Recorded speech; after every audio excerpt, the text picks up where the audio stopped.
Hello, horror fans. It's me, Cass, and Kylee.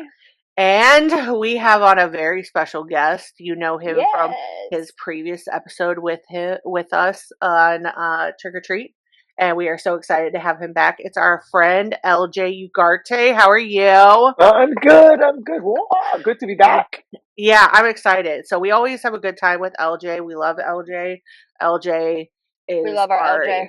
We love our LJ. We do. And he is also the mastermind behind Firecreek Entertainment. And you just can't sit still, LJ. You really can't. You cannot. We cannot. Like, I feel like if we go on a vacation ever with LJ, we're going to have to, like, duct tape him to a chair. Eat your Wheaties. No, I'm following him everywhere. Yeah. I'm not the cult leader. LJ's the cult leader. Coming on vacations with me, I'll make sure you have a good time, safe. Oh yeah, he yeah. You see the videos? I'm jumping off the cliffs.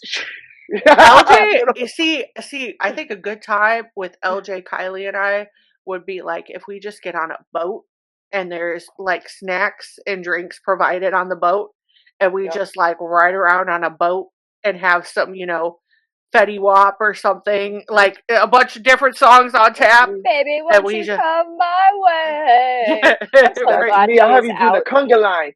Yep. I mean, realistically, I don't feel like a city would be ready for us. Nah. No. I feel like, yeah. They're still talking about me in Jamaica. It is Jamaica. Well, you're making me crazy. You're making me crazy. Well, we do have something amazing in store. We are talking about, if you could not tell from all of our attire, we are prepped and ready for Gothic Ghoul Winter, but we are talking about the one, the only, Demon Barber of Fleet Street, Sweeney Todd. So, yeah. Cue the music. Cue the music. Cue the razors sharpening. But this is a great movie. Great musical to begin with, but gets so highlighted by the Tim Burton treatment. It is just absolutely incredible. This movie has Alan Rickman in it. It has obviously Johnny Depp. Has a young Jamie Campbell Bower. And this is kind of where a lot of people remember him from. And, before he goes on and tortures all the kids of Hawkins as Vecna. But this movie is just absolutely wonderful. Helena Bonham Carter, like, who couldn't, I mean, I can't imagine a world without her being Miss Lovett, to be honest. She's just so perfect for it. But it's exciting. We're definitely going to get into it. We're also going to be doing a fun game to kick off the beginning of us talking about Sweeney Todd. So that's going to be fun too. So sit back, relax, grab your razor, because we're headed toward the streets of Fleet Street. Let's hit it. Let's go.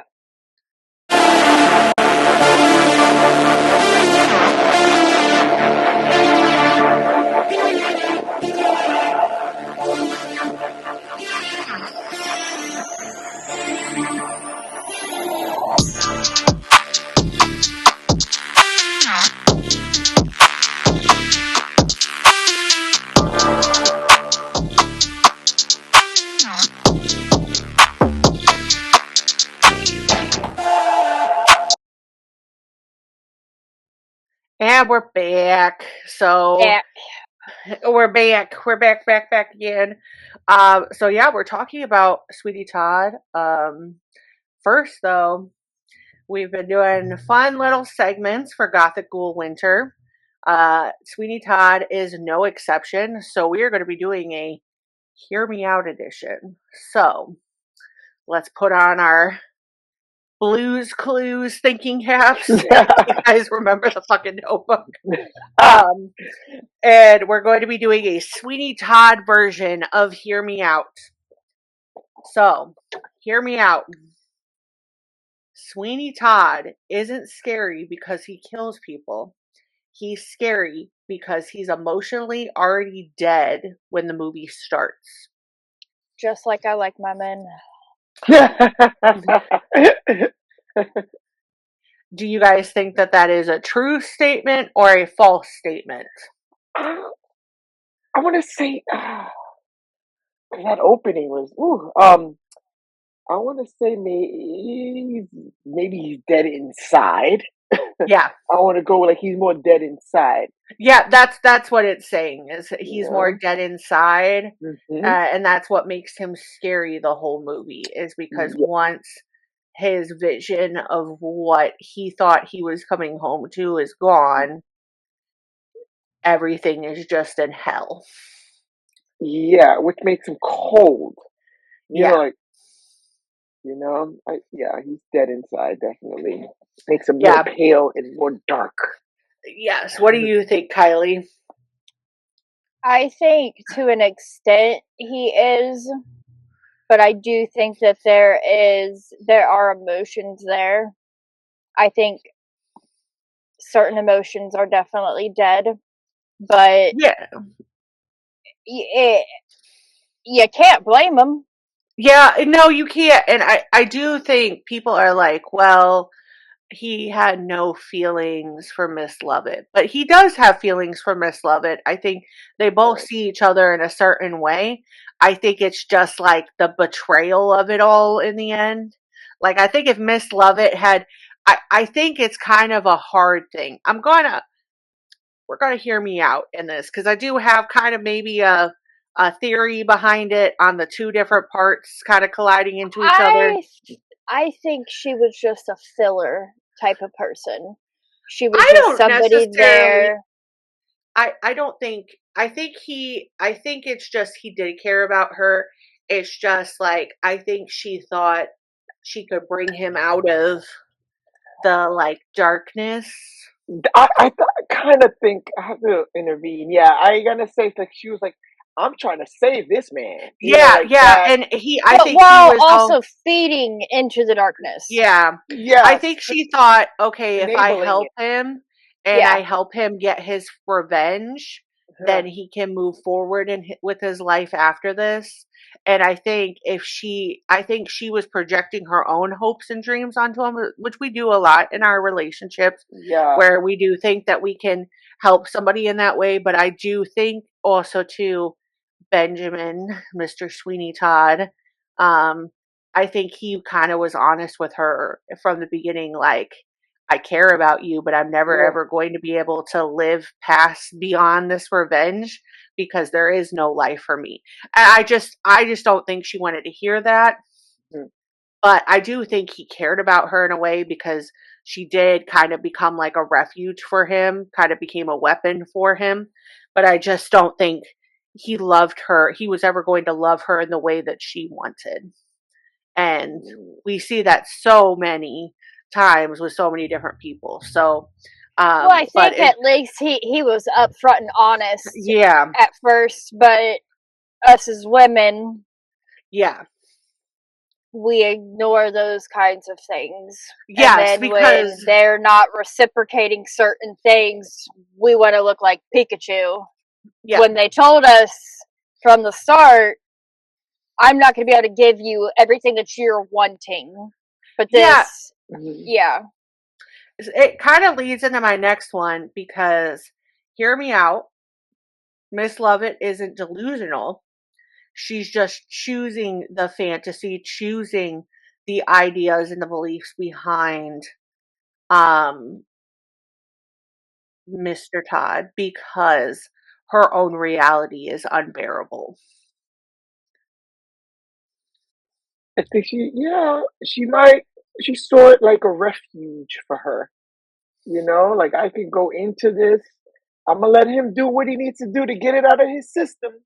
And then when he's all done, he's going to come on to be with me. Kind of energy. Well, in reality, the love she was looking for was in the little boy the whole time.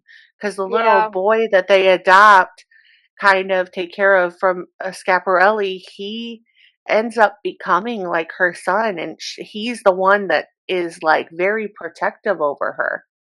Yeah. And I think if she wasn't so blinded by her own love and ambition of loving Todd, that she might have been able to see that the love she had for the little boy and the little boy having the love for her, that would have been enough. Yeah.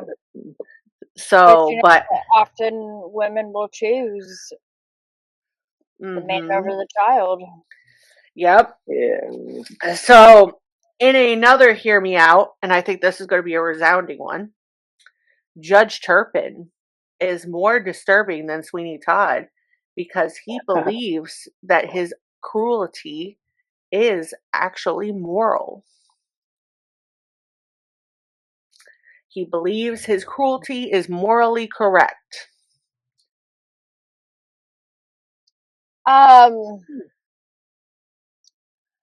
I think excuse me. I think there are certain people that didn't deserve what they got. Oh, well. Oh, yeah. Yeah, like getting, getting, yeah, I mean, I don't, but I do think that in contrast,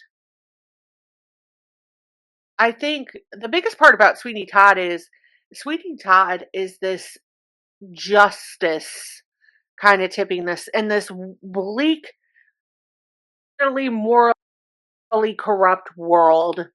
He is this turning tide, this kind of unspeakable horror that comes about from their own making. So Judge Turpin makes his own disaster because he corrodes his own system and puts all of these people in place that then, morality is just decaying in the 15 years that Benjamin is gone.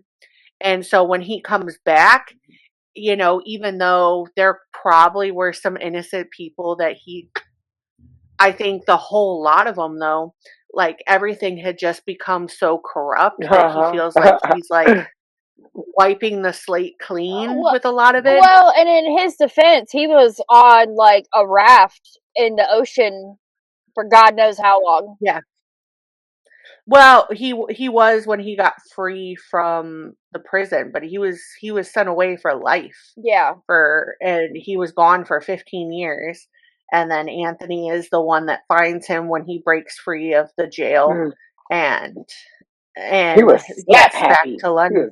He was ready to get out. He was ready to have some fun. He was, but I do believe that it is scarier because Judge Turpin is like, he believes he was morally right in taking his wife in the first place. He was morally right for luring her to the party and, assaulting her. He's morally right in doing the things that he does. He thinks he's morally just in marrying their daughter because it's saving her from all the corruptness in the streets. And it's fucking gross. It's so gross. But these types of scenarios, we're not far from it in today's society. We're not. Yeah, you're right. Absolutely maybe right not so blatantly as far as trying to marry the daughter, but we have, especially where I live, law enforcement that are involved in completely heinous types of things, and nobody does anything, and nothing's ever done, and accountable. Yeah. Oh yeah. Well, that kind of leads me to my next one. Hear me out. Fleet Street is just cursed, and every character is playing their assigned role in its rot. So at this point, when Benjamin Barker comes back, every single level of Fleet Street is rotten because of all of the chaos that Judge Turpin has been able to inflict on it for years. Do we agree? Do we not agree? It's got to be because of all the stuff that he's inflicted. Wouldn't you? Well, I would hold that a grudge. I would want to cause chaos too. You know what I mean? I think the people.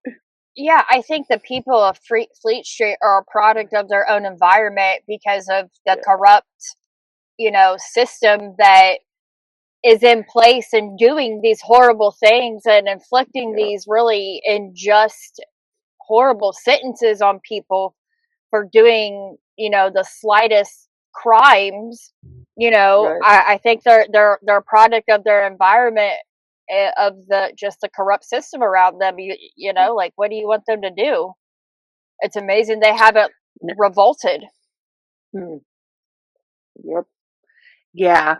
Yeah, no, it really is. And I think we all could agree that the way that he feels when he comes back is justified, because it's kind of, think about it, how many different musicals, plays have been built upon this, like Les Mis. Oh, right. You It know, has that you vibe. know, That yeah, darker Les Mis is the same blue. way.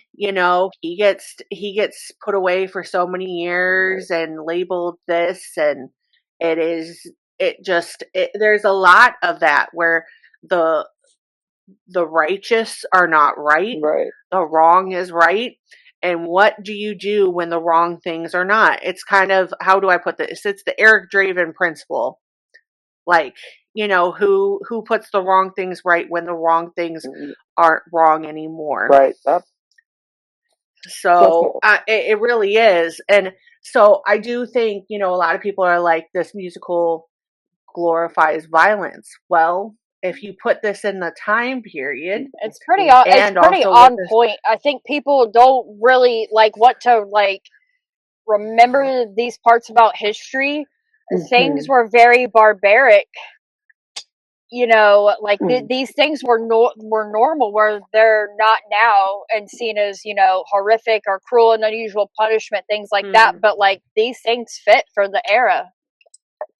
You're absolutely right. Because when I was thinking, because that is more like the Jack the Ripper, that time frame. And remember, things at that particular time was violent. Yeah. The house. What is it? The original House of Wax. Like that era. Yep. Remember the original House of Wax from the not the 1935 version, in the 1950s. The original with Vincent Price. It had that era. It was violent. It was then. That's barbaric. Yeah, we have to remember that this was the time period that we are so freshly coming off of the plague. We are coming Spanish Inquisition, hundreds of years prior. I mean, Europe was a mess in the 1800s. This is before we, kind of throw a wrench in the plan with, the whole Civil War, not Civil War, but the whole independent, war freedom between England and us. But this was a dark time period, and this was where you had a lot of people like Jack the Ripper and different serial killers, and people like how Joanna gets carted off by Turpin to the insane asylum. You had a lot of people who were getting just shipped off if you had one wrong thought. If you ever watch the movie, I think it's called Hysteria, where a lot of women would just get carted off to insane asylums because you had an original thought or you went across the grain. So there was just a lot of this kind of injustice where you had they put you as crazy for having an opinion, and you're unworldly because you had a certain vocabulary and you were highly intelligent, and they want to stick you in an ice bath and then wrap you in a thing, and because this is also the same 1800s that Dracula makes his way over to, and the insane asylum with Renfield, and the show Dracula, the Dracula, the series, they kind of talk about this a lot. But one of the things with one of the main characters, Mina, she is very different for her time period because she is going to be a doctor in a school with men, and it was something highly unheard of, and it makes her very weird. People kind of attack her for it, and her father is like the head of the insane asylum, and they just kind of view her as an odd person and somebody that has to be kind of taken down a peg.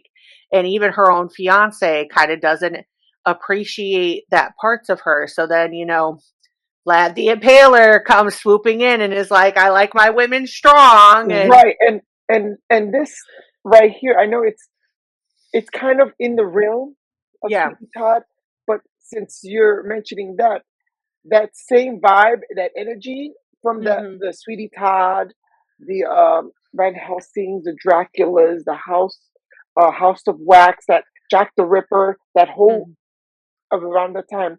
Also, do you remember Return to Oz?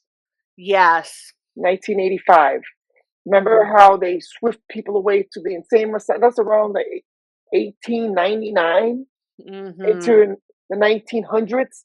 How they would whisk people away and they would just mess with people. And that's when the barbaric, as Kylee mentioned, it's kind of in that world. You know what I'm saying? It's because if you think about it, Alice in That- Wonderland, like originally, they say that like after she came back from Wonderland, they put her in a insane asylum because at that time period, if you were, anything but a millimeter off, you just were not.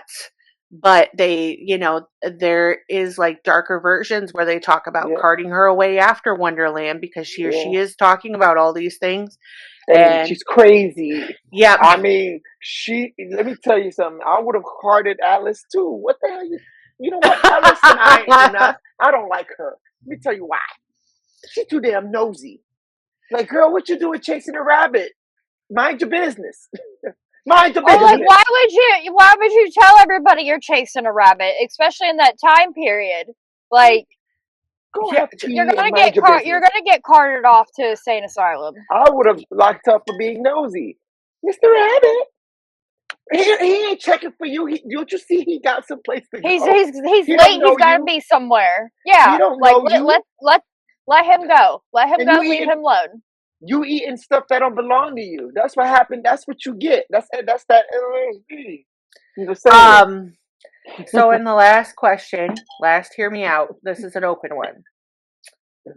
Which character would you defend as the most tragically gothic?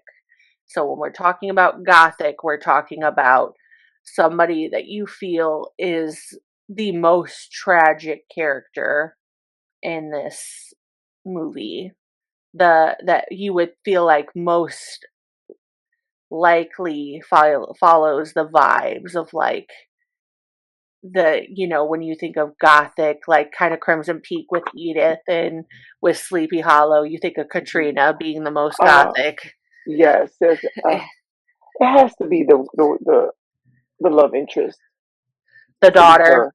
Lucy. I'm like, I think her because it's like, I think the most tragic ones to me are the daughter and the mother, Lucy and Joanna, because Joanna never knows that any of this is like kind of only really finds out a part of it. And then her dad is gone before she even has a chance to even really like rectify that is going on. You think, oh, you know what I mean? Like, what's going on? Well, yeah. Kylee brought up a really good point when we were talking about this. I think Sweeney Todd is like the whole story is like of a Greek tragedy of proportions, especially the ending. The ending was I didn't see this for the first time until like a year ago. I don't know why. Don't ask me. But I was gagged by the ending when Lucy really was alive. Spoiler alert, guys. My bad. And he kills himself. Like he kills Miss Lovett, and then he kills himself. And it's just so tragic. But like I don't know. I just see Mr. Todd for what he is and what he's been through, and I I'm not as saying much the as things Kylee, he is. I'm not saying the things. Everything that he did was right, but I see him. I understand him, and I'm with you, man. yeah, Kylie is a Sweeney Todd apologist. I'm here for it. I will just say she is a Sweeney Todd apologist. I'm an apologist of Dracula and Phantom of the Opera, but we both have my all-time personal favorite. I saw it on Broadway. Oh, Phantom of the Opera. One of the original runs. Well, I don't want to age myself. LJ, yeah. Question. Okay, yeah, we gotta ask this because spoiler alert. Next week's episode is after this episode, the episode that is we've been teasing, that we've been talking about, that is going to, we've now had to bring in a clinical therapist, aka Kylie's sister, to help us with our debate of this. We are doing Phantom of the Opera to end Gothic Ghoul Winter. So Raoul or the Phantom, LJ? Which one? Oh my goodness. I want to have to say Rattle. Raoul. Raoul. I'm a Phantom. Thank you. I like Raoul, but then, I low-key I want to be the Phantom because it's mysterious. Well, okay, but if you could date any one of them, would it be Raoul or would it be Phantom?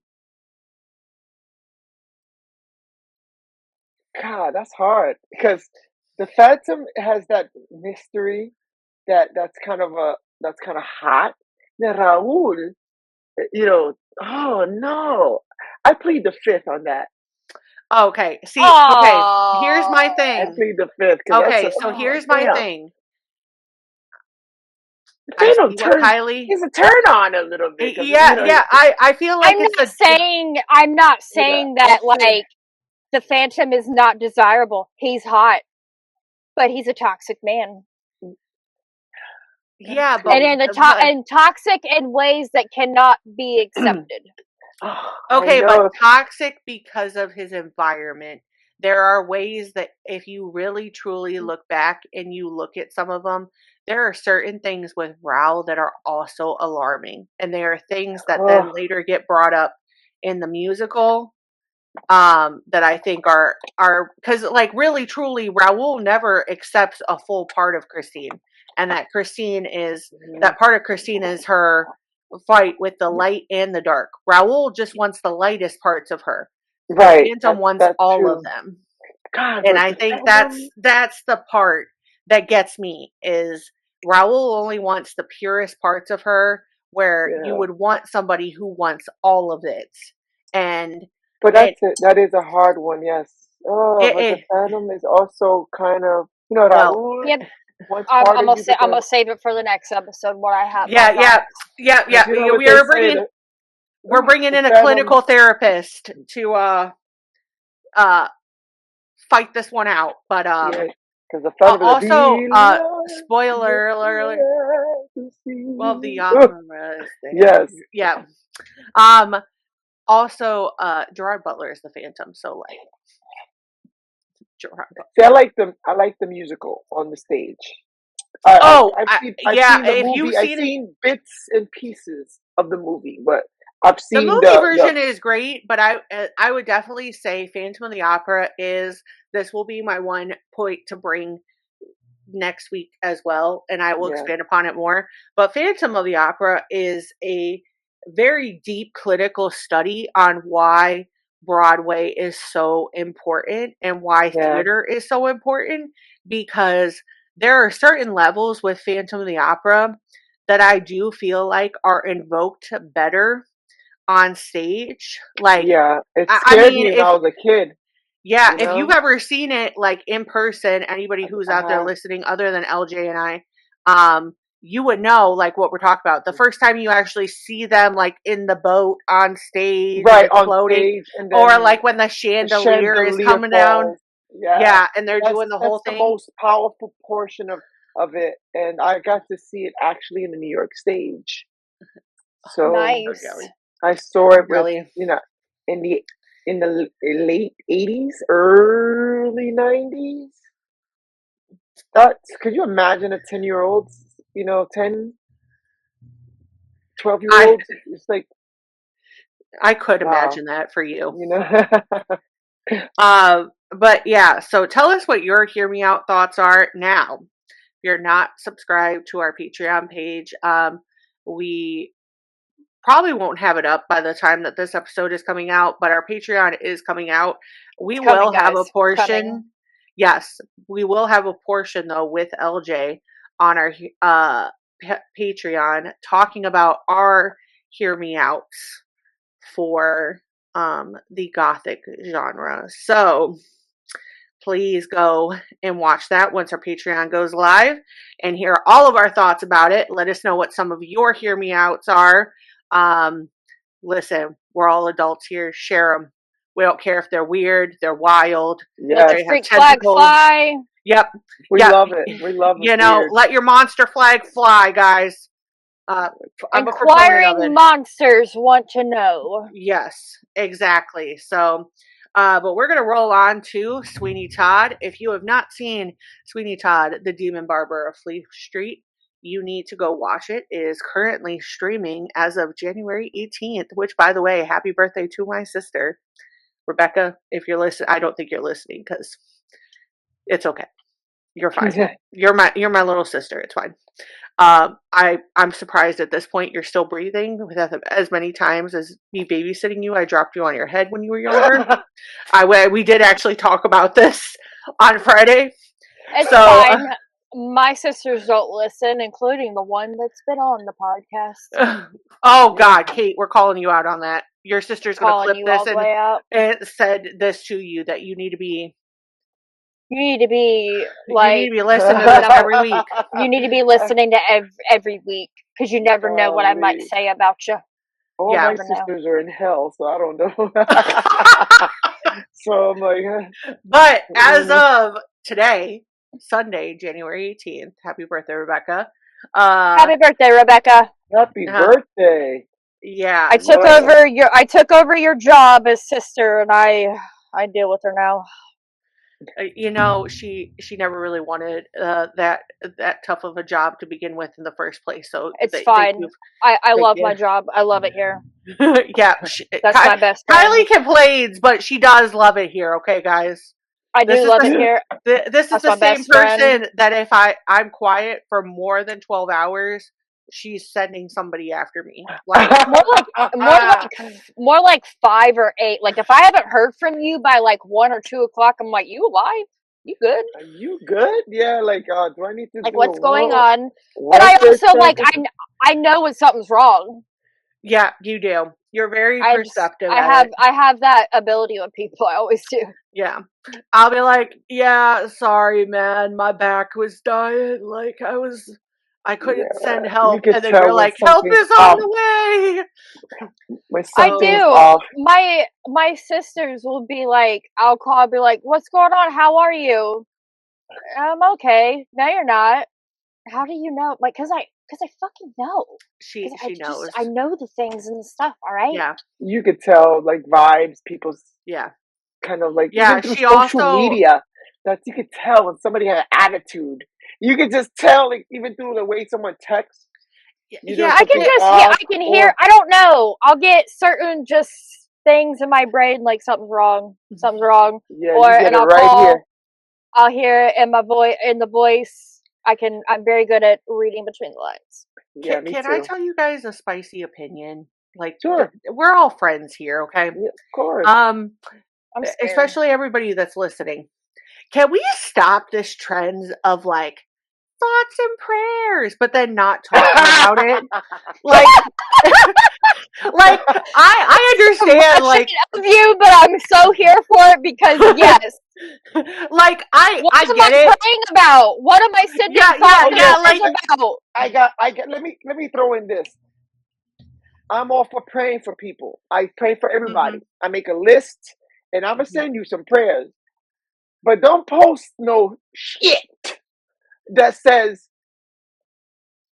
something down. I need prayers. What am I gonna pray for? Can you be a little? And then not elaborating. Yeah. My ADHD.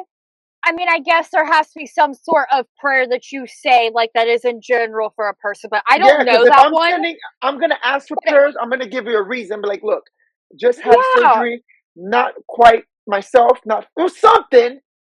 I Give fell me down something. the stairs. I like to be like just direct You don't when have I am to praying say, about something or somebody. Like, you don't have to go into you don't have to go into like every single detail. But you like, don't have to go, because I'll be honest, like, this is coming from somebody that had a ton of things happen. Like, I was very open the last couple months about the things that have been going on with my son. I didn't really talk about my back, but I did kind of just say, hey guys, I'm going through back problems.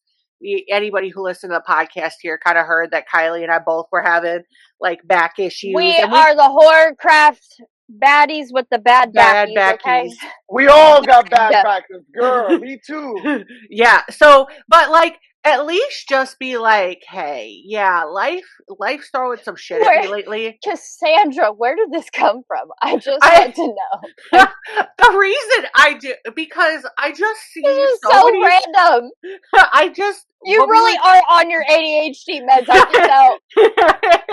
It is because, like, somebody did this video the other day, this creator that I really love, and she was like, things, now that we're in 2026, things that we are leaving behind. And she brought it up, and ever since that, I've been thinking about it. I've been, like, as we're talking about this, I'm like, damn, you know what? I really do just need to come out and say it. Guys, we really need to, because it's fucking annoying, okay? Yeah. I have, like, 1,500 followers or friends on my Facebook, and sometimes people post things, and I'm just sitting there, like, looking like fucking Pikachu, like, what the fuck do you mean? Well, or like, you're making me be nosy. You're making me read comments. You're making me go through all your Facebook. Like, I know, girl. And then, I grew up with. Sorry, I'm sorry to cut you off, girl. No, you're fine.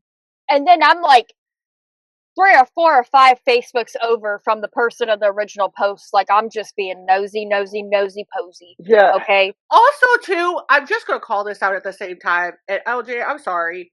This just reminded me, because I feel like you're about to say the same thing. If you are in a relationship, a long-term relationship. Go ahead. And you are every day, like, you decide to come on the internet and talk shit about that person, but then walk it back, and then 2 weeks later be in the same position, and you're like, please don't get into our business, even though you're the one that said, put it out there. Yeah, like Joe Schmo and I broke up. It's okay because he had a dirty ass anyways. Like, if you're on the internet saying that, you see, I did a 360 Linda Blair turn, right? All right. You know you're in a jacked up relationship when they start posting Bible quotes. God, please say, he will see the light someday. Or they have a joint Facebook account. There's either cheating or meth involved. And I know too many people, when you know your relationship is jacked up, all of a sudden that's when you find God. They start posting the quotes. Or I knew a couple who posted everything on Facebook. Those annoying tacky pictures of them cheek to cheek, right? I can't. And then all of a sudden they're in a breakup, and you see them fighting on social media. I can't stand you. You're all lesbian. You're all guys. I hate you. They're saying derogatory things to each other. But then all of a sudden they break up, their status changes, and then all of a sudden 2 weeks later they're back together, and everybody's like, huh? That's so tacky. And then next thing you know, they break it up, and it's just like everybody knows. And then they post the same crap that you said. Stay out of my business. But we saw the fight. You're putting it out there. Kylee and I were just talking about this the other day, and I told her this story. This is a true story, guys. This is the first time I've ever really talking about this on the internet. Okay? When Braden's dad and I split up, I was very conscientious about what I was saying, especially because there was DV involved. And at that point in time, anything that we were saying was turning into a fight. Like, a fight. Like, so I was just not saying anything. I took Brayden to the hospital one morning. Brayden was having some issues. Got out from the hospital, and the same person that was supposed to be on the same page with me about not posting things has his brand new girlfriend and him in a relationship. And I am no longer tagged as married because they got together. And they had only been together for a week.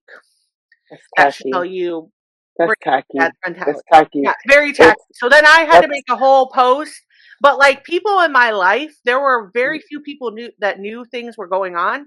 And tacky. I did that for a reason, because I'm very much like that. Like I like to handle things on our own. Right. But, yeah. I will tell you, I wish I would have dragged the fuck out of that man.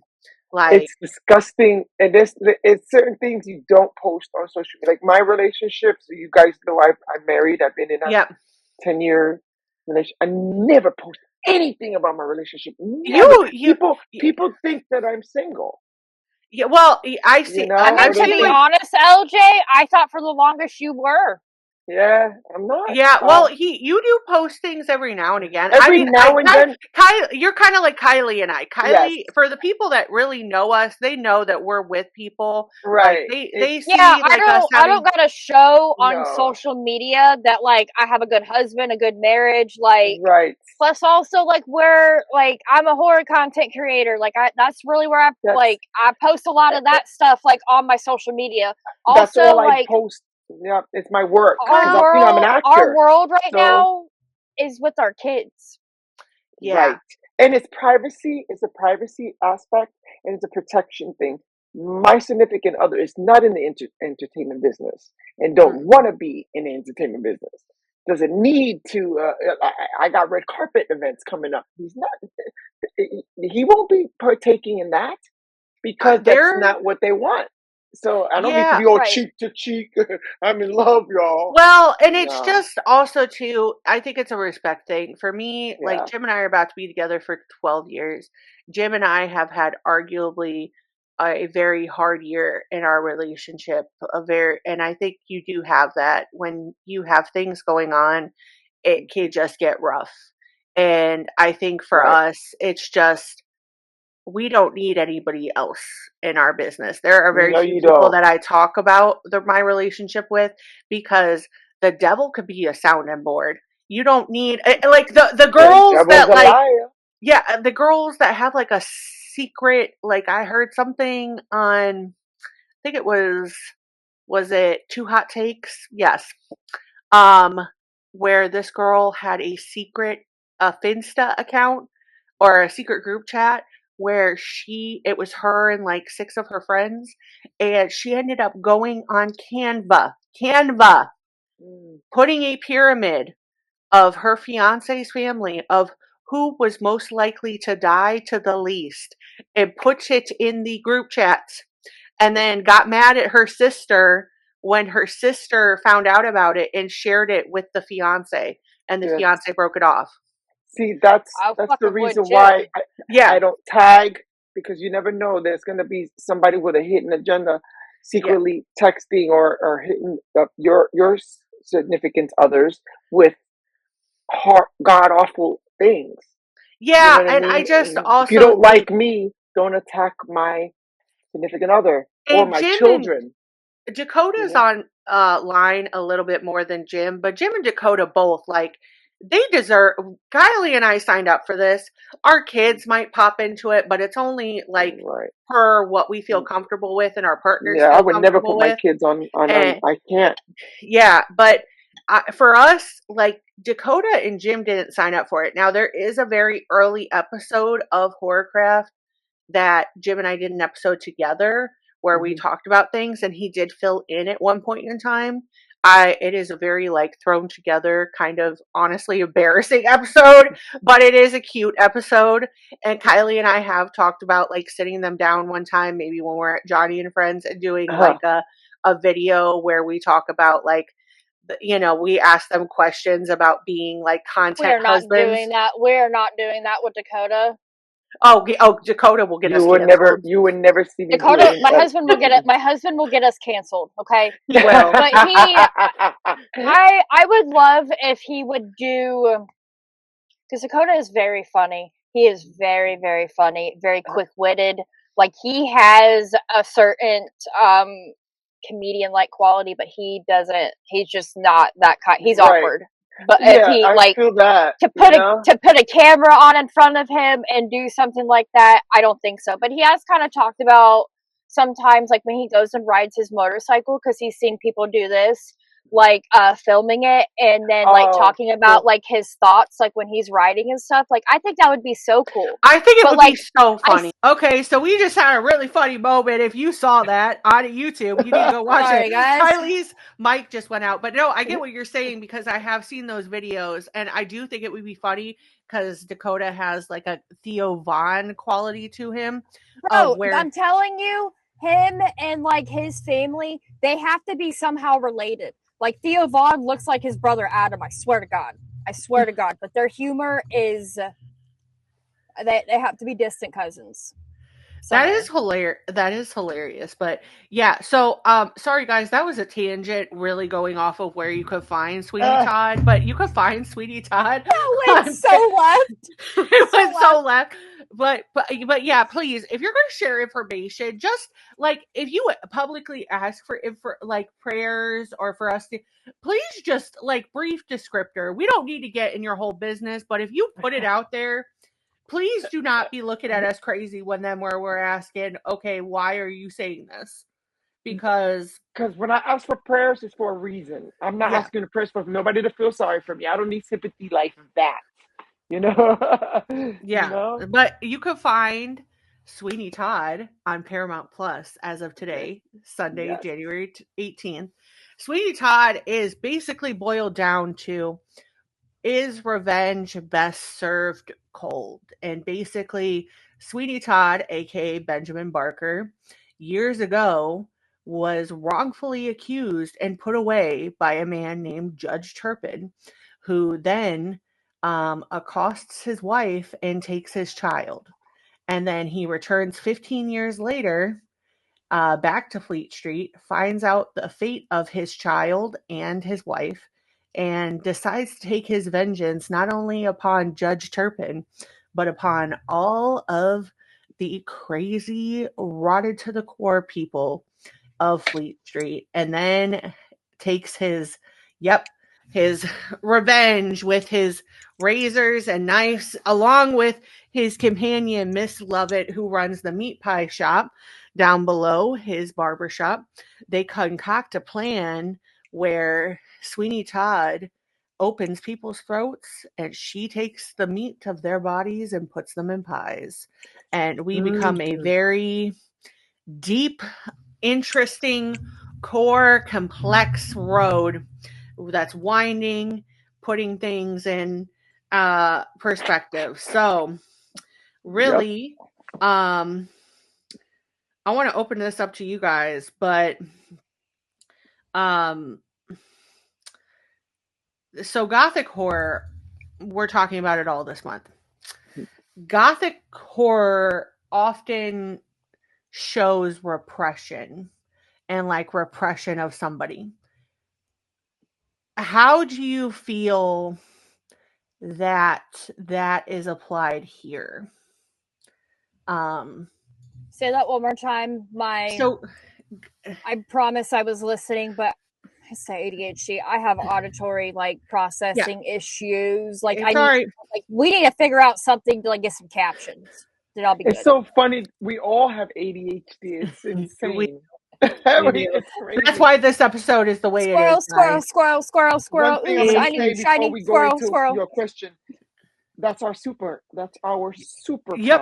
Yep. This episode is powered by ADHD. So Gothic horror often represents repression, or often is the causation of something deeply happening. So let me put it in the structure of Sleepy Hollow, our last episode.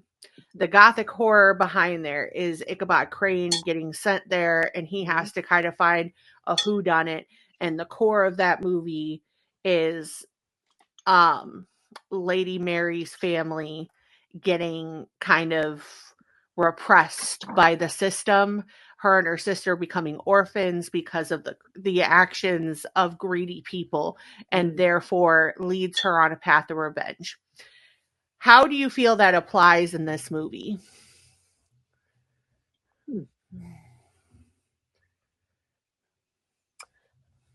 I don't know. I'm like, I don't know how I can answer that. Geez, So for me, I don't know. I think the fact that Benjamin Barker is this good, upstanding person, and then he gets ripped away from his family and has everything he knows taken away from him and comes back and finds the rot. I think what makes this such a deeply gothic horror movie, besides the violence, is the fact that there are so many people in that situation that would have just given it up. But to his very core, he feels like he has to get rid of the rot that he sees and kind of fight almost in a way against what happened to him in the revenge kind of sense. It is definitely a revenge, bitterness, sour, grape type of thing. Like he's putting all that energy into like this to rid out the bad.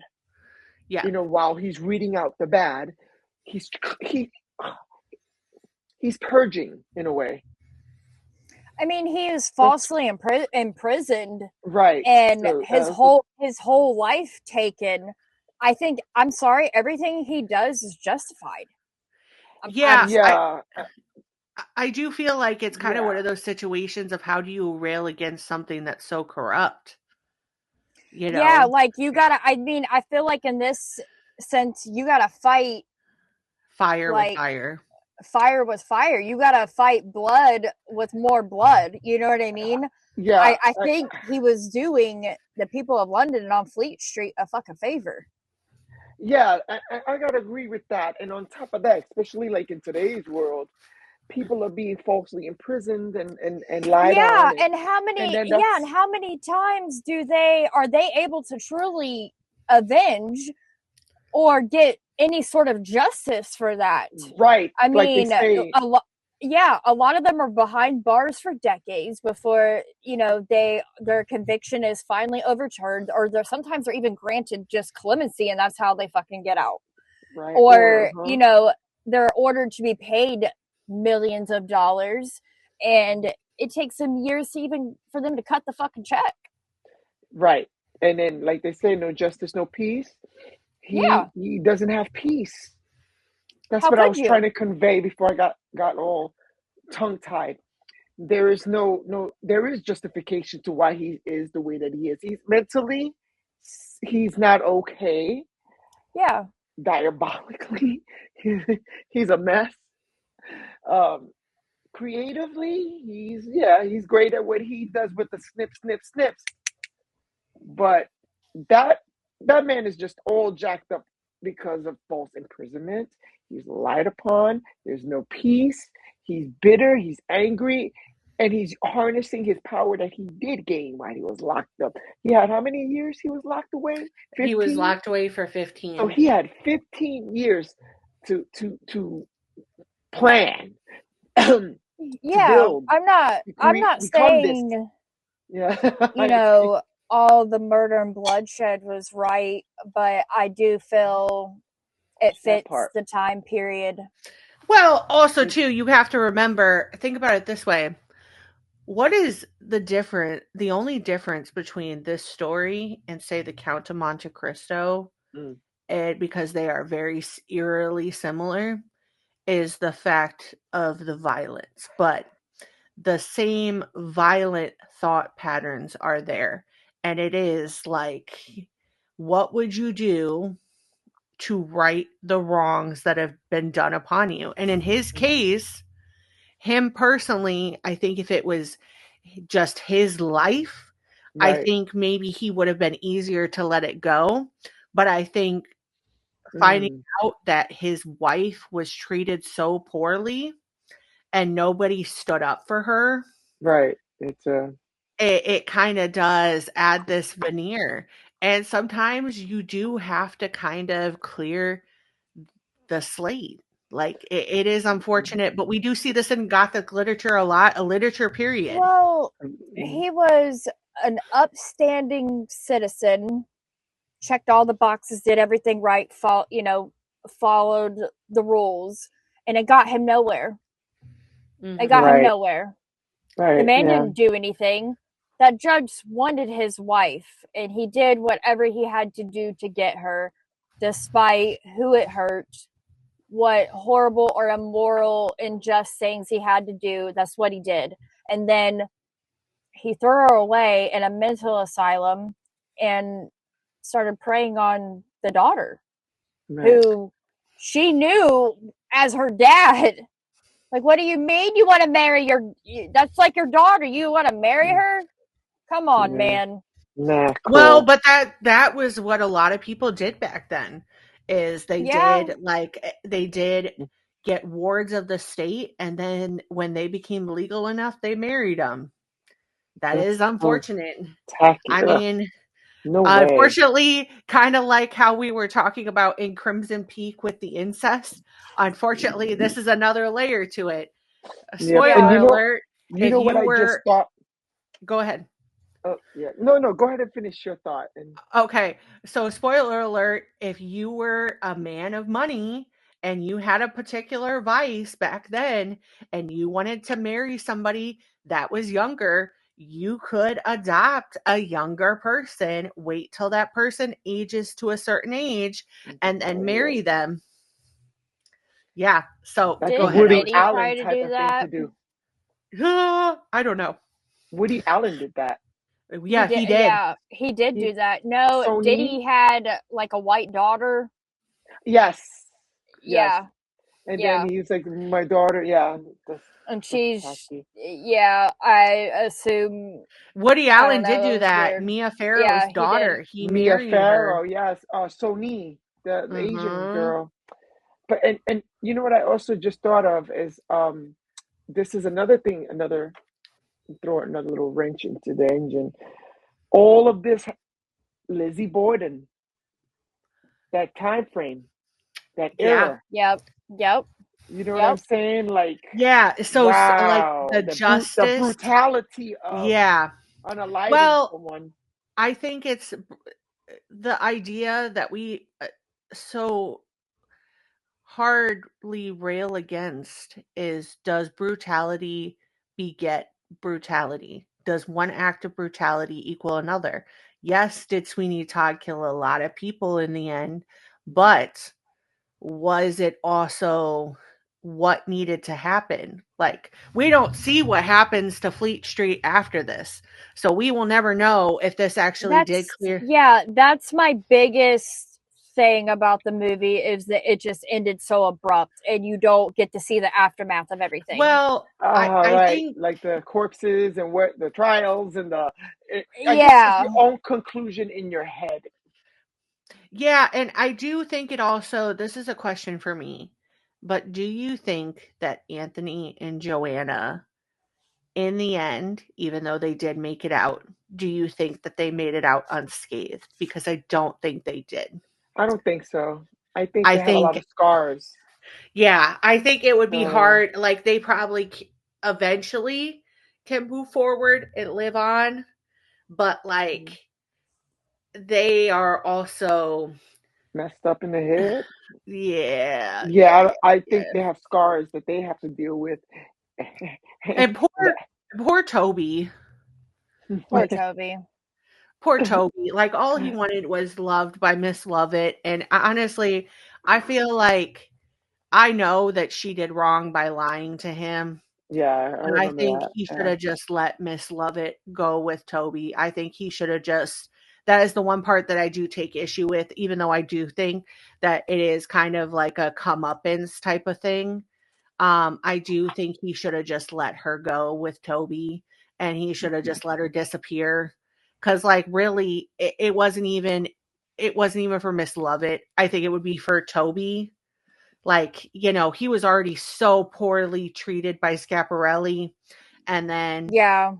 you know, she was the only person that actually cared about him in the world. I think if Benjamin did have any kind of like thought process, and I understand he was like in the midst of finding out the wildest shit, period. But I think he could have, like, not for her, but I think he could have just spared her and been like, you need to leave. You need to Yeah. leave, go very far away, take this child, and get the fuck out of here. Right. Yeah. So, Yep. And because keep in a it way, moving. too, as much as she used him, he used her. Yeah. Like, Yeah, it was like a I give do. and take type of relationship. Yeah, They it were was like very they much a used give and each take. other. I do think Miss Lovett is a good person underneath, but we also don't know what Miss Lovett has gone through in the 15 years between, you know, Benjamin Barker being her tenant. I kind of feel And like she killed her husband. what if her husband hit her, though? Because that's sometimes I feel like people have implied that in the past, that like Yeah.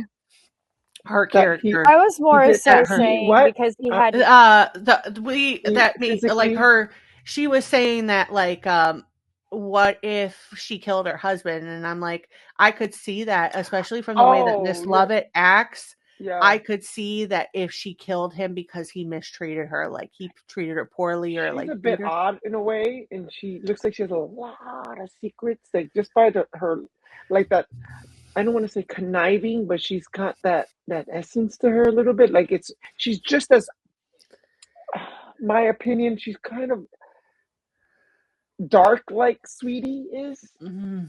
and I think they attract each other because of that darkness. But then it's just, even though you know she's trying to save him, but she is just as dark as he, but not as, if that makes sense. Yeah, I Their think it's energy just, is right. Their energy is like, it's, I know it's not related, but it's like a Bonnie and Clyde, yeah, Yeah. a national born killer. Yeah. The you know, Mickey and Mallory, the Bonnie and Clyde. yeah. You know, and it's kind of like I'm The Tiffany and Chucky, the they're Tiffany kind and of, Chucky, right yeah, on. And it's you might not love me as much as I love you, but I'm still gonna ride with you. Biggie and Little Kim. yep, Come on now, Yep. you know, Yep. you know what I'm Yep. yeah, saying? Like you don't yeah, love yeah, me the way I because hope, but I'm gonna ride with you to the end. yeah, because look at, like, in the TV show Chucky, before they canceled it, you Mhm. find out that, like, So mad. Charles does not treat Tiffany very well, and Mm-mm. Tiffany is the one that ends up calling the cops on Charles, Yes, and is the yes. reason, and he finds that out and he's pissed, but it's like, bro, you You fucked treated her over, bad. yeah, you fucked over the woman that was hiding your bodies. What did you expect? Did you expect her Yeah. to sit there and keep doing it? Like, Yes. Even when he came back, yep, he was still mistreating Tiffany. yep, Yeah. Yes. So it was like until he had an epiphany, he was like, "Damn, I'm sorry for like treating you bad. You didn't deserve." But it's like 30 years later, I was like, "What? You just now yeah. realize I You was just your you woman? just now clocked that. That You might just be a problem. like I've been your significant other for how long now? And I was the only one for you, yeah."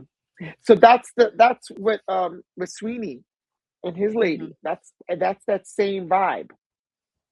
Yeah, I do think that, because so I guess my question is, where do you feel like they cross the line wittingly, like knowingly, like Miss Lovett and Sweeney Todd? When do they cross the line from justice to pure revenge? Because I have a very clear picture in my heart of where that line kind of starts between them, Mhm. but I'd love to hear what you guys think. I think when the judge gets away the first time, he just starts everybody, and then they got it set up with the chair that the bodies go down the chute, and they're grinding the people up, and they're feeding them to people. Right, yeah, which is my favorite scene is when he does his thing and it slides out. I like, they're like, okay, I that's know that ingenious. I thought it was there kind was of just something so like theatrical and beautiful about all of that, and I love like the old Barber straight razors. I've loved them since I was a kid. So, but I I love the back. What do they call the backs? Yeah, I I think they forgot are. the thing thingy.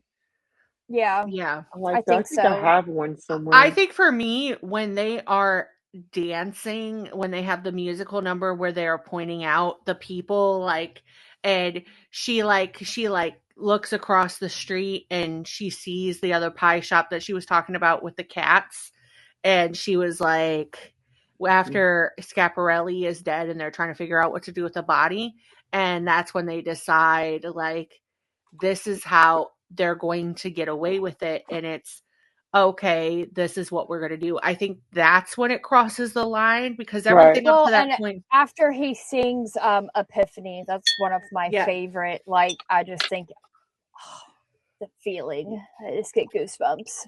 yeah, Yeah, that you I was think sir, after like when that, he has the you sir, come and the you musical sir, numbers you were sir, real. the yeah, vengeance. Let us I'm hear it. alive still, and I feel joy. Sorry, guys. I don't know she's what to been tell singing it you. with Raiden. She's Dude, Raiden, I was singing along with that, and Raiden was singing too, and it was precious, and I was just having a spooky mom proud moment. Okay. And he likes I when I sing Joanna to him. I have to. I haven't heard. It's funny because I know that the soundtrack of Sweeney Todd is on vinyl now. yes, That's cool. Just did a release. They the released song that I am talking about is A Little Priest. Yes. That Yes. is the song. Yeah, so I do think so. You like Epiphany. I like A Little Priest. The Pretty Women one is kind of weird, knowing that they're talking about Yeah. his daughter. It It's is just kind of kind of weird. a little like gross. Um, what is your favorite scene in the movie? I think the ending, as much as I hate it, just when he finds out Lucy was alive and that Miss Lovett lied, and then he like, oh, I love you, and pushes her into the fire. Yeah, I hate that. I do hate that, but I do love it in so many Yeah. ways. Yeah. Um, I love I don't think you see things like this in movies anymore. you don't. Certain plot twists that just gut you from the inside, that are just so like, it's just beautiful but traumatic and a tragedy, but you don't see that in movies anymore. You don't. No, you really do not see it in movies anymore. Um, and it's very interesting to see. I think for me, when they meet Schiaparelli and they put him, like, they do the competition and Miss Lovett kind of stops him from killing Beetle. I think that's very interesting.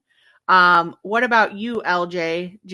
Is there a particular scene that you are that's your favorite?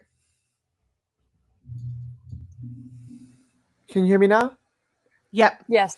Okay, I said for the most part, most of the musical numbers that I quite enjoy, especially the transitional stuff that they do. There's not like one particular song that I like, but for the most part, it's all of them. All Yeah, of them. And I love I think this yeah. the visual effect of the movie. I'm a huge Oh, the fan of. visuals on this are I'm a huge huge. fan of that because that's a Tim Burton look. Yeah. You could tell that it's a Tim Burton picture just by the visual effects and the stylings, the makeup, the hair, you know, even if you don't know Tim Burton's films, you know it's a Tim Burton-esque movie. Yeah. Yeah, you And really do. that's what I liked about this particular film. Do you know And what's kind now, of crazy? uh-huh. Crazy about this film, though? If you go and you actually think about it, Mhm. 80% of the cast of this movie is in a Harry Potter movie. Yeah. Alan Rickman that is is Snape. yeah. Johnny Depp played. Actually, what's kind of crazy is Johnny Depp and Jamie Campbell Bower are in this movie together. Both Johnny Depp and Jamie Campbell Bower have both played Grindelwald No in the Harry way. Potter series. They both did. Johnny Depp is actually in a Harry Potter movie. Yeah, It's he called was Fantastic Fantastic Beasts. Beast. Is that like the later ones? Yeah, Yeah. it's so when Oh, I didn't know that. yeah, so it's based off of What? yeah, Fantastic Beast series is really great at that. They don't Fantastic. it's Dude, I not gotta. in the it's a separate one from Harry Potter. It's Oh, in the it's not Harry in the. Potter. No. Yeah. It's the the Fantastic Beast movies. There are 3 of them, but he oh, plays Grindelwald, which is kind of like an early version of Voldemort. okay. I gotta look Yeah. into that. Yeah, so it's kind of I gotta. actually it's very sad because in the movie Dumbledore's Mhm. character and Grindelwald are kind of like Dumbledore loves him, but Grindelwald is a horrible human being and it's really kind of sad. Like poor Dumbledore, like he just wanted to be happy. Yeah. But Oh, they're so but they both played those.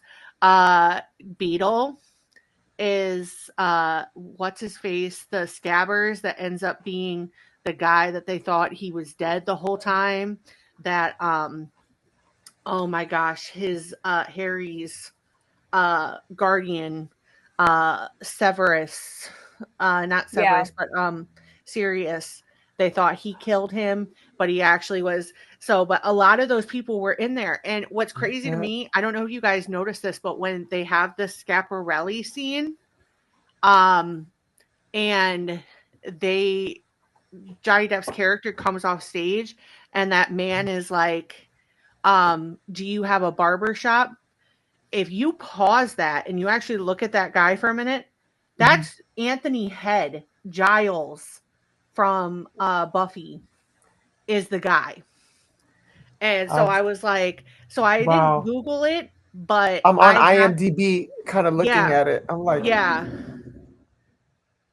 I have to I'm wonder like, if I'm like, he was. I have to think because I've seen this before, but I have to wonder if he was in a production of uh of Sweeney Todd, because he has done Broadway before, Probably.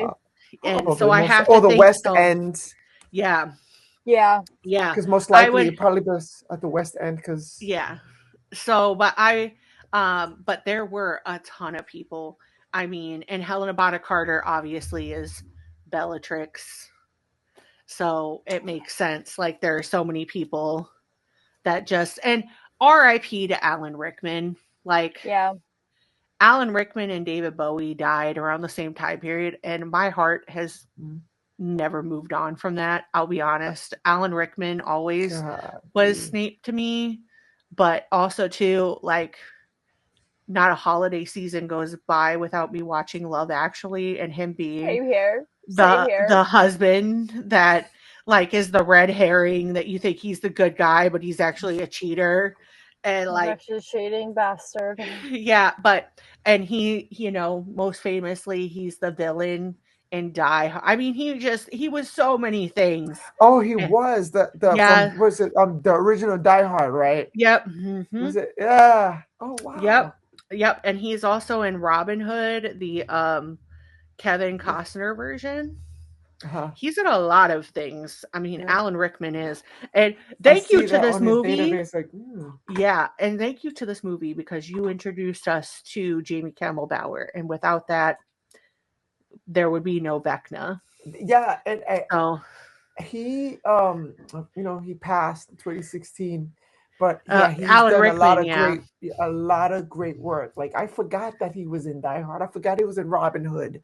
I forgot, Yeah. like what, He because he's was in so yeah, many I'm looking at his movies. database. Yeah, he was in so many movies, especially he did a lot of horror too. A lot of just really out there kind of off the Yeah, wall I like there's a things. lot. Yeah, there's a lot of things he's been in that you don't even realize he was until like you look him yeah, up. Like that was him.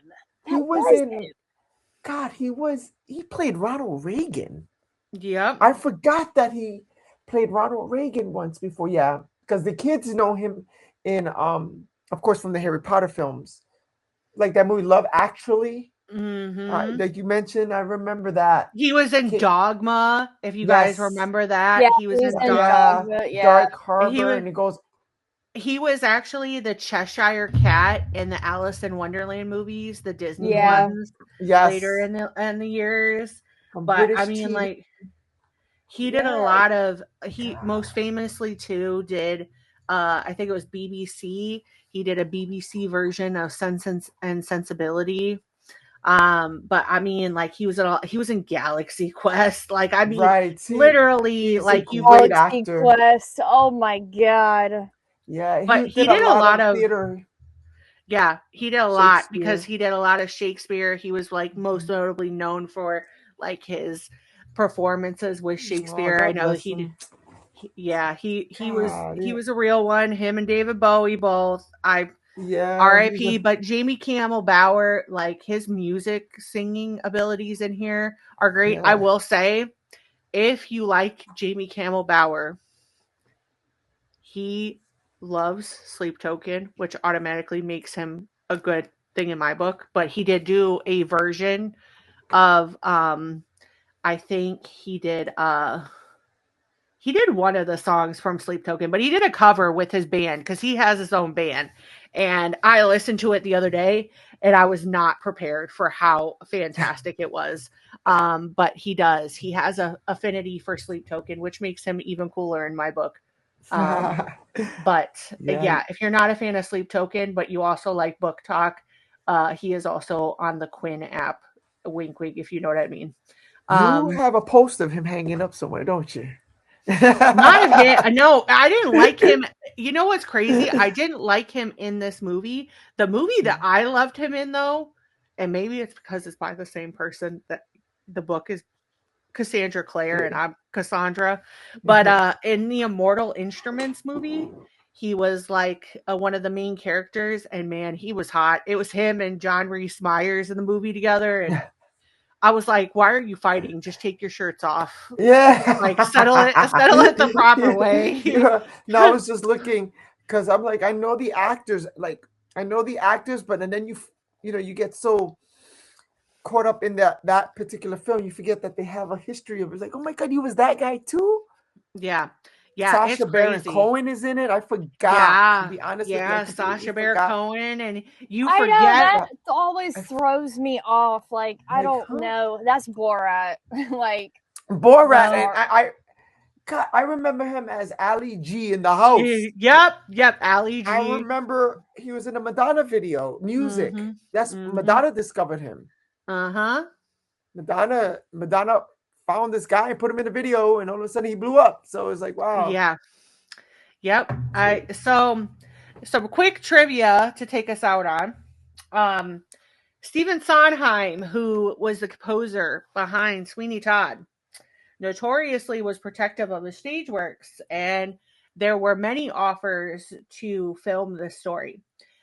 He did not give in to any of these offers, but when Tim Burton expressed interest, he relented and was pleased with Burton's vision for the project on the condition that the composer would maintain casting approval. Burton would only agree to direct with Johnny Depp in the lead, and though Sondheim feared Depp's vocals would be too rock oriented, the composer approved the actor after a vocal audition to approve the casting of Helena Bonham Carter and to combat any rumors of nepotism because at the time, Helena Bonham Carter, and Tim Burton were romantically involved. Um, the entrance, the Helena Bonham Carter sent Sondheim no less than 12 audition tapes of her singing. I know 12. that's right. She wanted And that role. She earned yeah, it. he was very impressed with her vocals. Sondheim immediately approved the actress. Also, in his 2010 book about his career as a songwriter, Sondheim states that this is the only adaptation of one of his works for screen which he approves. So this was the only one out of all the ones that Stephen Sondheim had ever done the music for that he actually approved of. Yeah. She's a So, singer too. Yeah. People forget that she has an album. She had a couple of albums. Helena Bonham Carter, yeah. Yes, in the UK. And well, and she's done Broadway before too. Yeah, I believe she did because people forget some of them are pop singers in their native countries, and then they come and they're known as film stars. Well, Johnny Depp has a rock band. Of course, he's performed. Johnny is an artist too. Yeah, he's performed a lot too. So, I mean, it doesn't surprise me. Helena Bonham Carter actually rehearsed her songs while practicing baking techniques in order to perfect the quick, syncopated rhythm of the music. So that's why when she is doing the pies, she has that rhythm. For his audition, Sacha Baron Cohen sang the entire score of Fiddler on the Roof for Tim Burton, which is a feat if you've ever listened to Fiddler on the Roof. Tim Burton insisted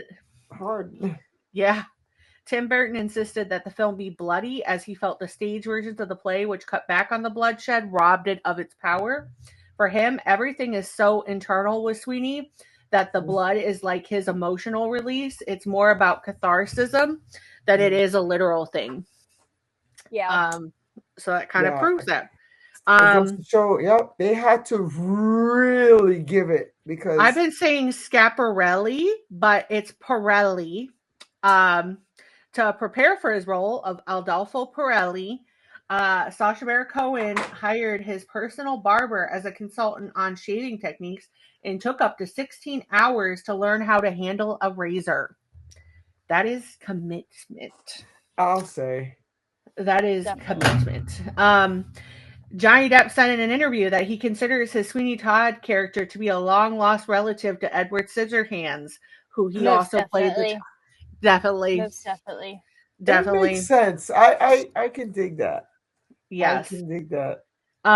Jane Weisner was 19 years old at the time of filming. She's the one who plays Joanna. The filmmakers refused her because they thought she was too mature for playing the 15-year-old. I forgot that Joanna's 15 in this film, by the way, guys. Joanna is 15 in this film. No kidding.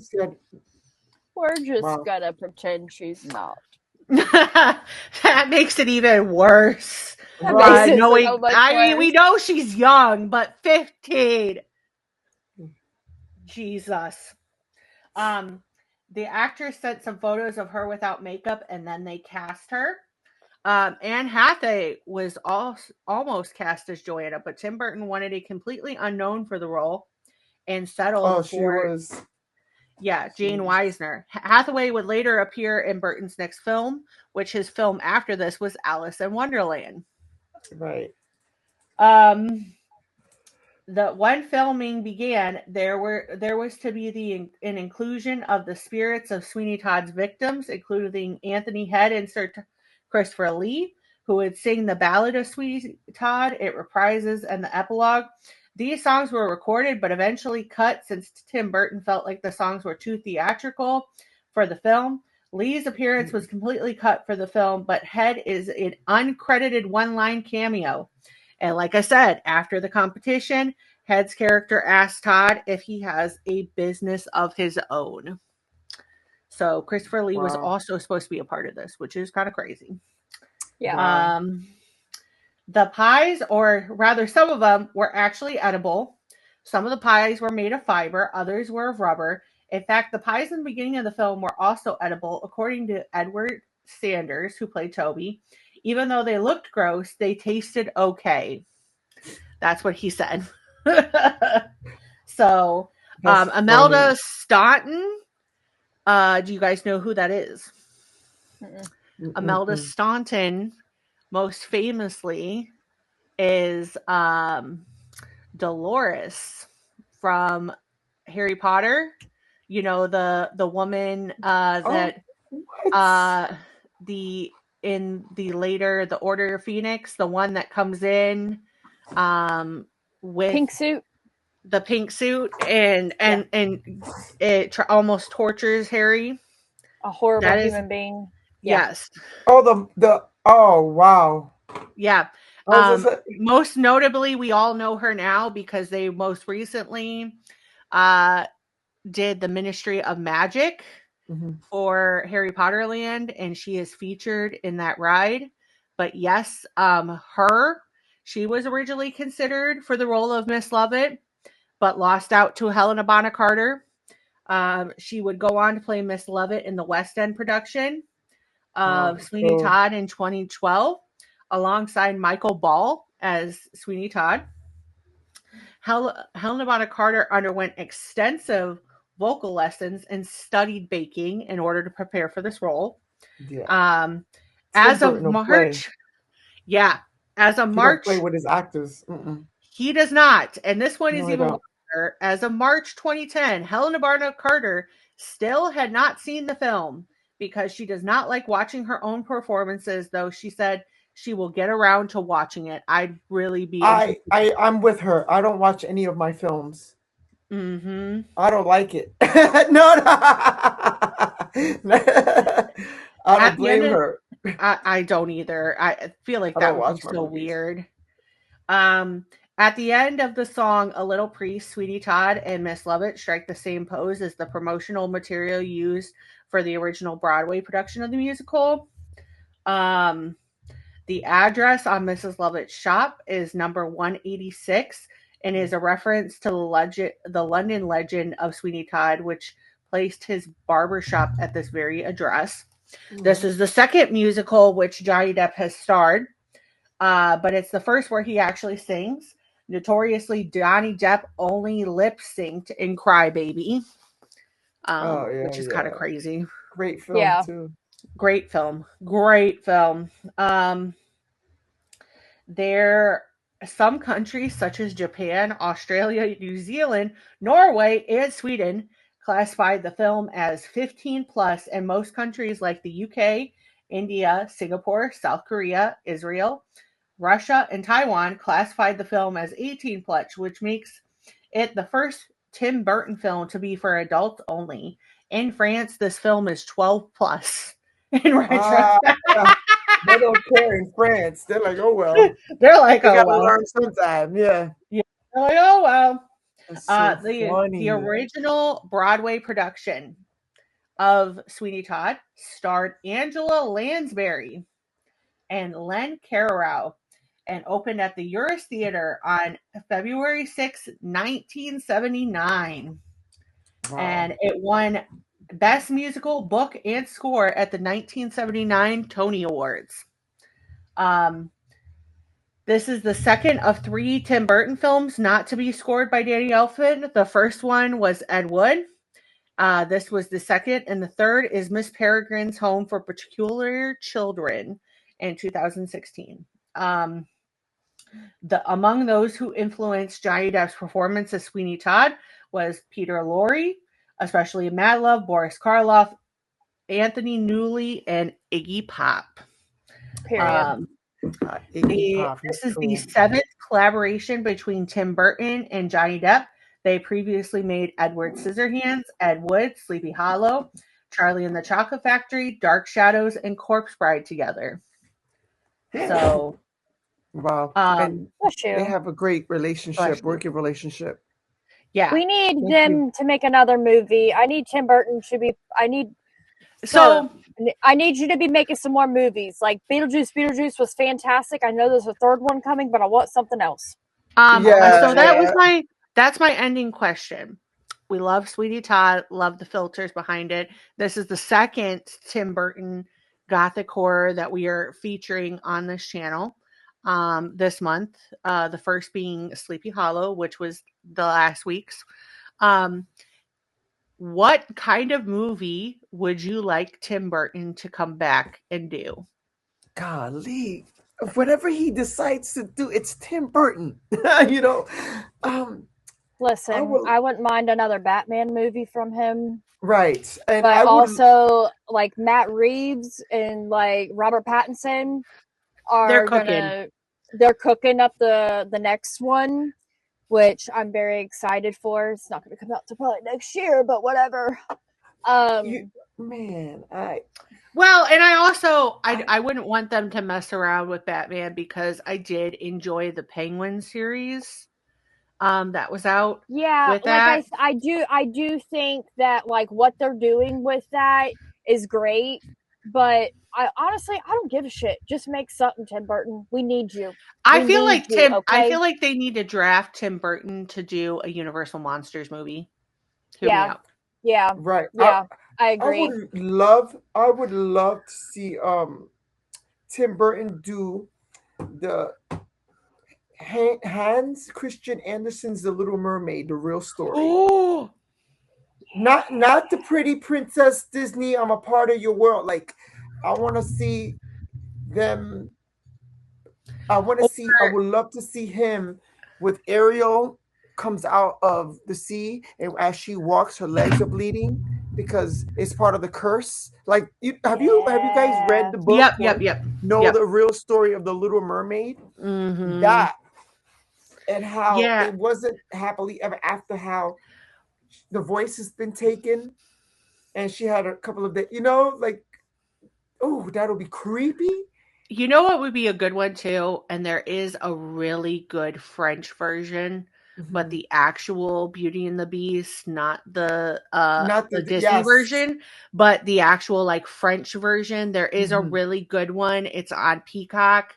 That they did an adult version that is fantastic. It is Right. absolutely like top tier.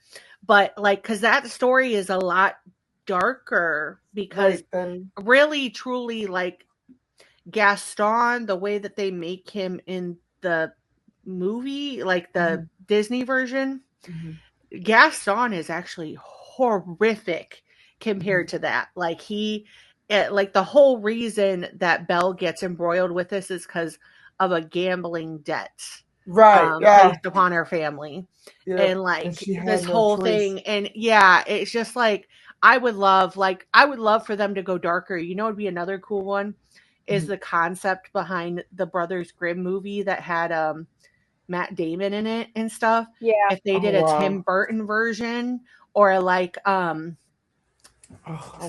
like the one of the movies I really liked was Hansel and Gretel Witch Hunter that had, oh my god, what's his face that's in the Marvel movies, but they were witch hunters after what happened with. I would like a twisted story like that. Take something, cook it up like for that. us.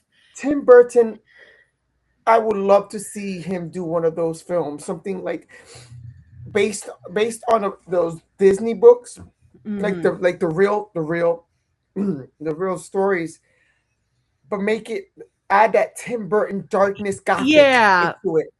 I think because think about what he did with Sleepy Hollow. Sleepy Hollow that was so one of my good. personal favorites. Yeah, I love that. We need to be putting more respect on his name. More, absolutely. Like, and I get it. He's an icon. He's doing like the Wednesday show and stuff like that, and different things like that. But like, come on, man, come home to the goth realm, right? Because right now it's Hollywood. It's not. Yeah, I wouldn't even Hollywood right now. I'm not. I don't know. I never really got into the new Wednesday show. Really, I liked it. I saw both seasons. I think it's okay, but I think it's just I don't know. I feel like in some ways, at some points in time, it does cheapen the Addams Family in a certain way. Like, I appreciate the lore that he brings behind it, but I feel like it's almost like the Netflix version of goth versus like true goth when it comes to socially acceptable, cool goth. Right, and that's the problem with today, because I remember coming up and it was stuff was real. Now it's almost like it's almost like how Hot Topic was the really cool, like, Gothic doors and stuff like that. And it Yeah, was like, censored and yeah, desensitized, and people are in their feelings because people, they call it the woke, and what you want us to be sleep? Like, what happened to when television was, wow, like, damn. yeah, Now they for want to cover me, things up and they're afraid because it's political. Now it's like, kiss my ass. I really like this story. I've seen bits and pieces where they add upon the story. I think that's good, but like it's not the Addams family values that like Yeah, Angelica Houston and Raul Julia. You know what I mean? Like that is the gold there was tier more of the sexual. They were more like, yeah. right, and then can they make a Sweeney Todd today? Yeah, I No, don't think they could. No. no, Yeah. Yeah, they really no. couldn't. And you know what's crazy too is, you know what I was just thinking the other day? Why haven't we gotten any other Underworld movies? Like the Yeah. last Underworld movie that we got was a while ago. Right. When did we couldn't have made the first Underworld today. You know what I mean? Like it was just sad because that's a very sad thought. Which reminds me, I probably should do a Underworld cosplay wearing this. That's added to the list. You heard it here first. But yeah, Tim Burton, please come back. We need you. I wouldn't even mind if you did a live action version of Corpse Bride, because I even think that would be cool. Right, if they keep the same element. But yeah, people are so sensitive. It's like, I really just need you to do something fantastical, something fairy tale like. I need you to get in the paint a little bit for us because right now, like, we're getting fed. I'm getting the bat signal. Yeah. We're sending the penguin signal. Yep. The penguin signal. That's a good visual. Batman, that'll be so badass. But yeah, I'd love to see him in that. So, but please go watch Sweeney Todd. Let us know what your thoughts are. We've only scratched the surface of this movie. Sorry for our side tangent, but please don't be one of those people that tell us your information without telling us your information, because it's getting kind of weird for 2026. Okay, we just need to reiterate that again for y'all. We just need to reiterate that. But it's not very Sweeney Todd approved. Okay. But please go watch it. Let us know what you think of it, and get ready, because next week is gonna be an interesting episode. This is going to be the first time that Kylee and I are really on the opposite, like true opposite ends sides of things. And I don't know. It's just battle royale. It's going to be a battle royale. So if you missed the announcement, the mystery movie that we have been hinting to is we are going to be doing the 2005 or 2006 version of Phantom of the Opera with Gerard Butler. So please go watch it. Yep. Love it. Yep. Yeah. The Phantom of the Opera is there inside your mind. Yeah, all I would say is listen, go watch it, get ready for it. We're ready to go with it. So, but LJ, where can we find you? You guys can find me on Instagram, lj.ugarte. And all my links are connected. So you can find me on the LJ Ugarte on Instagram. You could also find all of his information down below in the description of our episode. But LJ will be back with us in the future. Let us know where you would like to see it. He always has a place here in Horrorcraft. He's one of our favorite people. And we're super excited to see all the projects that he's working on here in the near future. Yay! You Yay! guys are gonna love it. Yes, I hope. Yes. We are most definitely. So, but thank you for constantly coming on and for being our friend. We love you. We love you. And go check out our Patreon portion because we're about to get funny weird, and have some wild opinions. So, buckle up, strap in, and get ready for it. But until the next episode, I am Cass and Kylee and LJ.